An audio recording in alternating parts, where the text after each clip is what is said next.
आज मी माझ्या बाळासाठी बनवला गुळाचा शिरा. गुळाचा शिरा माझं बाळ खूप आवडीने खाते. तुम्ही पण तुमच्या बाळाला बनवा, ते पण खूप आवडीने खाईल. त्यासाठी कढईमध्ये तूप टाकायचं आणि तूप तापल्यानंतर रवा टाकायचा.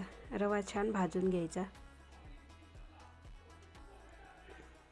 त्यानंतर त्यामध्ये आपण ड्रायफ्रूट पावडर टाकू.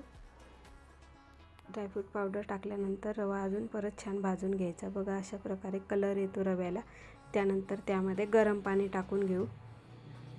गरम पाणी टाकल्यानंतर थोडी उकळी आल्यानंतर त्यामध्ये आपण थोडं दूध टाकायचं आहे.